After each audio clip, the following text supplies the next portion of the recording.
हमारे जो प्रोडक्ट है वो लेदर के शूज़ है। मैं हूँ, मेरे चाचा है और मेरे एक ताऊ जी है, तो हम तीन मिलकर हमने कारीगर्स रखे हुए हैं। तो उसमें क्या है कि हमारे पास ना कुछ लिमिटेड डिज़ाइन है जूतों के, और हम उसको मैन्युफैक्चर करते हैं, जिसकी कॉस्ट लगभग, मतलब हमारा जो प्रोडक्ट तैयार होता है और जब हम उसको बेचते हैं तो लगभग 50% का मार्जिन रहता है प्रॉफिट में।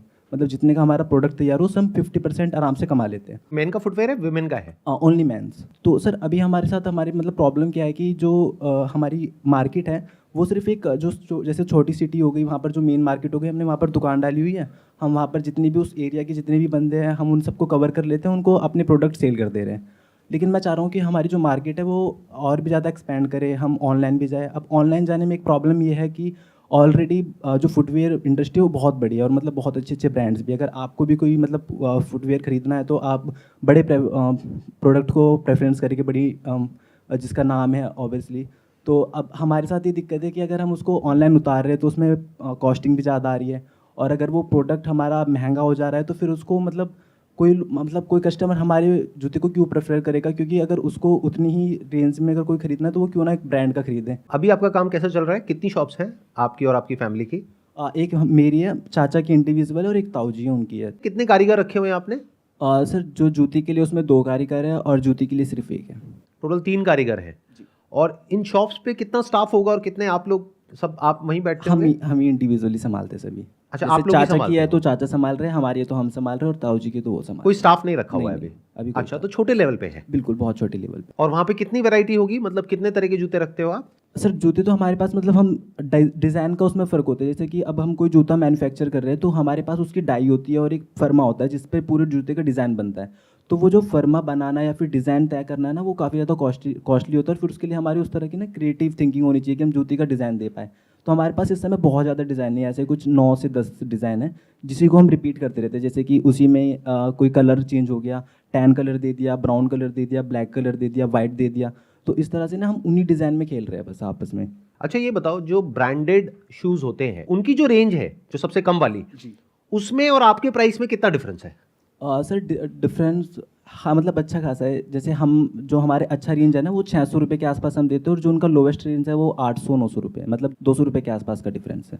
मतलब आप कह रहे हैं कि जो ब्रांडेड है, जो अच्छे ब्रांड्स हैं, उनका जो लोएस्ट रेंज है वो 800-900 रुपए है, तो आपकी वही चीज 600 रुपए में है, जिसकी कॉस्ट आपको 300 रुपए आ रही है। हाँ, राइट? बल्कि उससे भी कम आ रही है। और हमारे जो प्रोडक्ट है ना सर, जैसे हमें फीडबैक मिलते हैं हमारे कस्टमर से, जो एक बार लेकर चला गया तो वो 1 साल बाद आ रहा है। जो आप कर रहे हो ये बहुत इंटरेस्टिंग है, इसमें बहुत ज़्यादा पोटेंशियल है, आपको इसमें एक्सपीरियंस भी है, आपका फैमिली बैकग्राउंड भी है। अब सिर्फ एक चीज़ रह जाती है कि इसको स्केल कैसे किया जाए। यानी कि अगर एक बात बताओ मुझे कि अगर अभी हम डिस्कशन करते हैं और अभी आपकी जो सेल है जी। वो 10 गुना बढ़ जाती है, तो पीछे से जो प्रोडक्शन है उसको मैनेज कर लोगे आराम से? बिल्कुल बिल्कुल। आप और आपकी फैमिली मिल करके? जी।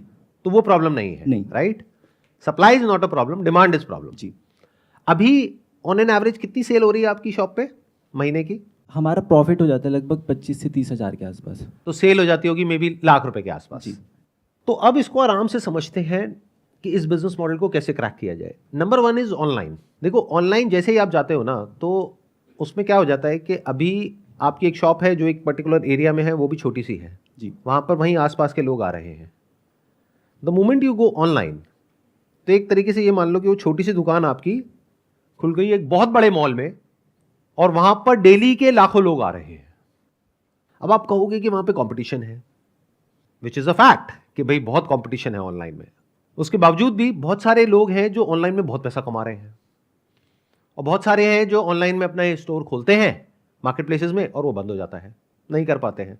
मतलब वहां भी जो सक्सेस रेशियो है दैट इज 90-10। 90% ज्यादा टाइम तक सर्वाइव नहीं कर पाते हैं, 10% ही कुछ बड़ा कर पाते हैं, और उस 10% में से भी 1-2% होते हैं जो कुछ बहुत बड़ा कर पाते हैं। अब वो कैसे किया जाए? देखो, ध्यान से समझो।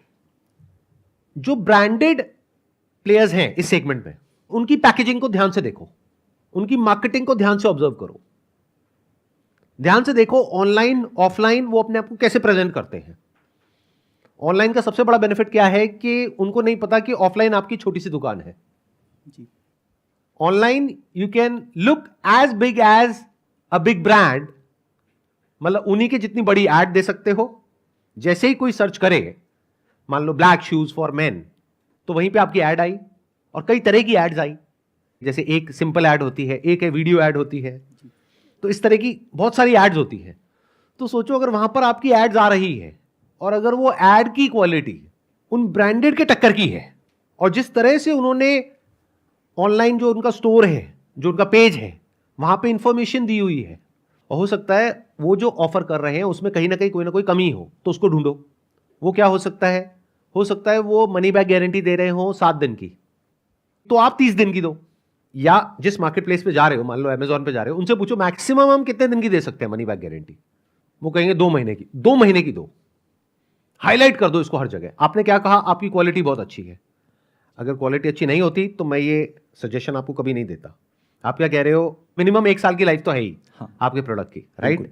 तो 2 महीने की गारंटी देने में क्या दिक्कत है? कोई दिक्कत नहीं है। बिल्कुल सर। तो you have to adopt the kind of strategy which nobody else is doing and present your brand in such a way जो देखने में ऐसा लगे कि उसी के टक्कर का है या उससे भी बड़ा है। अभी भी हम सबका जो माइंडसेट है, मेजॉरिटी ऑफ आवर पॉपुलेशन, वो बहुत ही कॉलोनियल माइंडसेट है।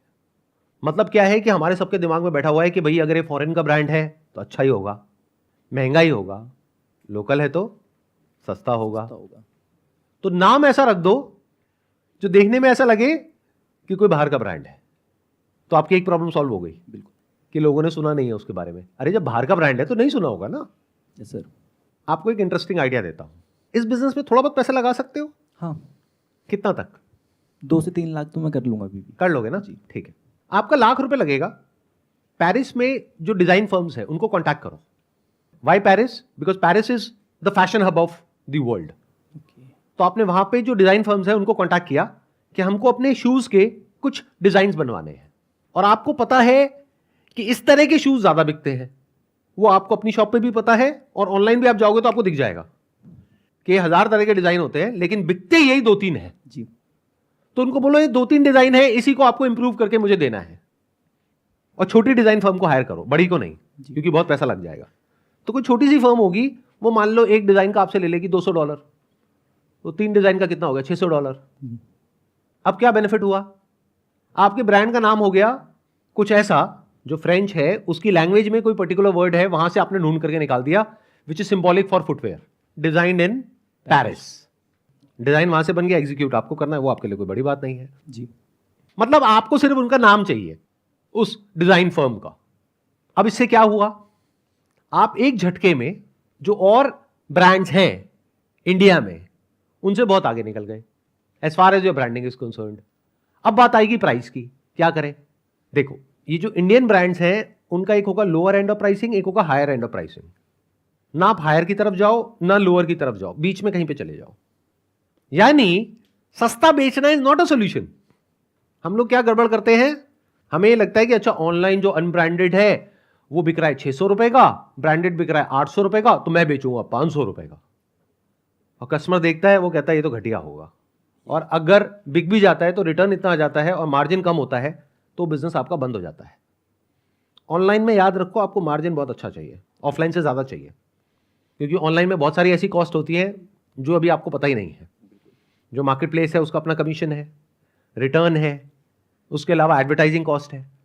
तो इन सब कॉस्ट को जब आप फैक्टर इन करते हो तो आपको समझ आता है कि ऑनलाइन में जो खर्चा है वो बहुत ज्यादा है उससे जो ऑफलाइन में है। तो उसके लिए आपको मार्जिन भी तो अच्छा चाहिए। अब मार्जिन अच्छा कैसे मिलेगा? जो मैं आपको बता रहा हूं।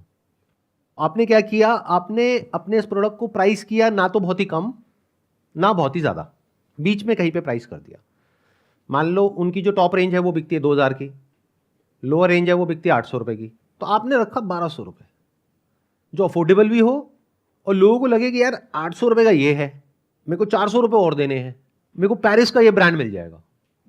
अब ये सोचो कि जो भी कैंपेन है उसमें ऐसा क्या इंटरेस्टिंग आप कर सकते हो जो देखने में ऐसा लगे कि ये एक्चुअल में कोई बहुत बड़ा ब्रांड है। क्योंकि देखते ही ना हमारे माइंड में एक इमेज क्रिएट होती है कि ये ब्रांड बढ़िया है, घटिया है, सस्ता है या महंगा है। तो माइंड में क्या आना चाहिए? ये तो बहुत महंगा है। फिर जैसे बंदा प्राइस देखे कि यहां पे लिखा हुआ है ₹3600 और काट करके ₹1200, तो सामने वाले को ये लगेगा कि मेरे को इतने की बचत हो रही है।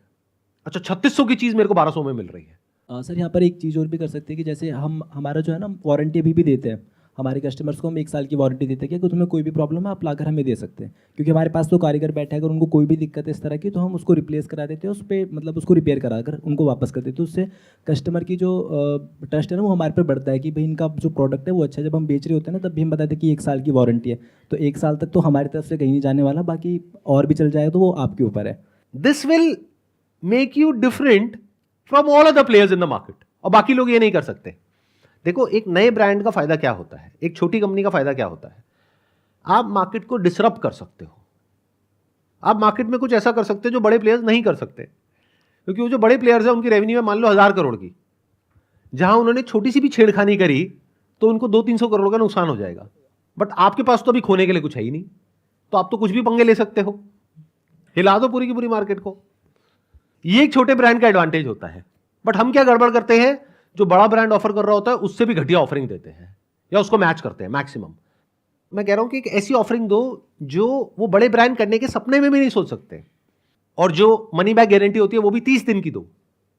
अगर वो लोग 7 दिन की दे रहे हैं तो सामने वाला बंदा और दिमाग लगाएगा कि अच्छा मैं पहन करके ना 30 दिन बाद वापस कर दूंगा। लेकिन अगर उसको पसंद आ गया है, जूता ऐसी चीज है कि एक बार पैर में फिट हो जाता है ना, या तो होता है या नहीं होता है, 2-3 दिन लगते हैं, एक बार फिट हो गया तो वो जल्दी से कोई चेंज नहीं करता है।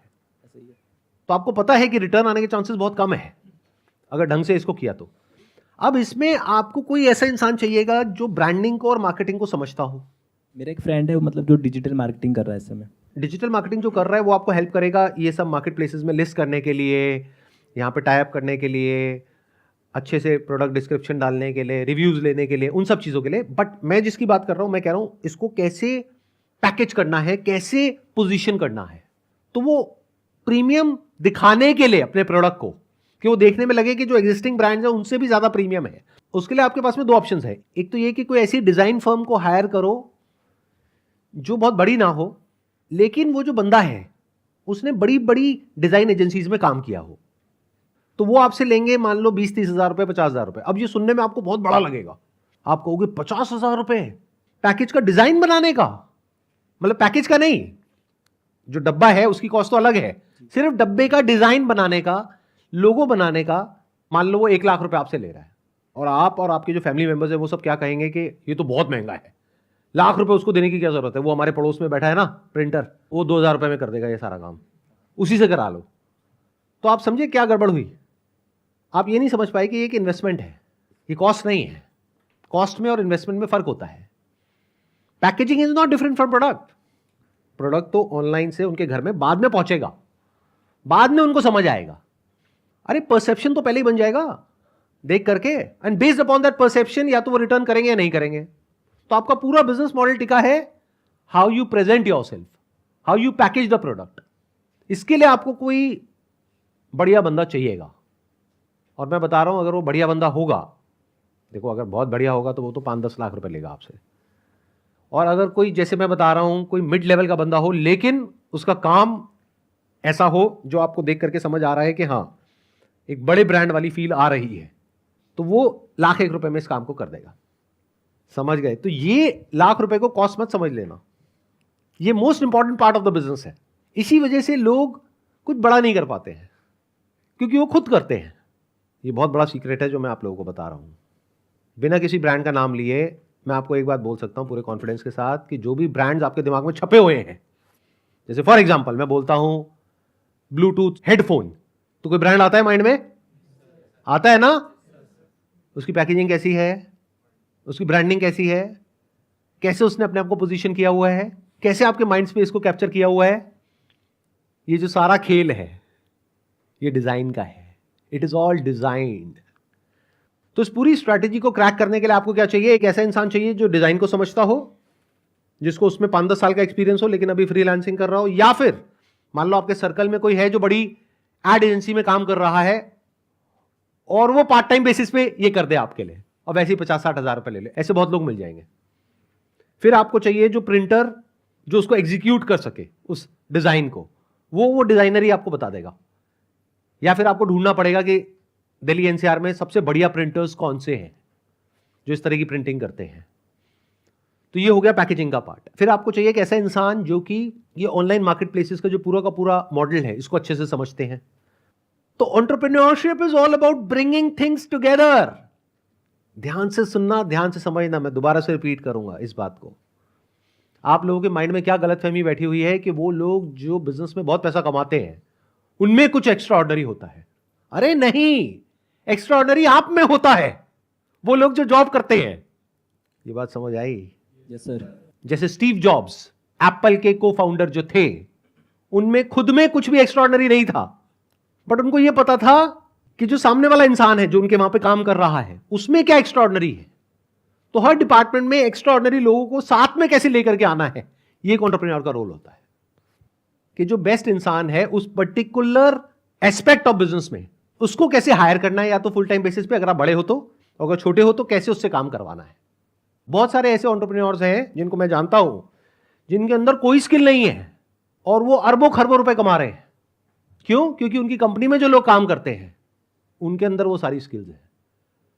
तो अगर एक बिजनेस को सक्सेसफुल बनाने के लिए ये 10 स्किल्स चाहिए, तो उन्हें पता है कि इन 10 स्किल्स में ये जो अलग अलग स्किल्स है इसमें कौन इंसान है जो बेस्ट है। तो एक तरीके से पजल के अलग अलग 10 पीसेस हो गए, उनको ला करके जोड़ दिया। This is the essence of entrepreneurship.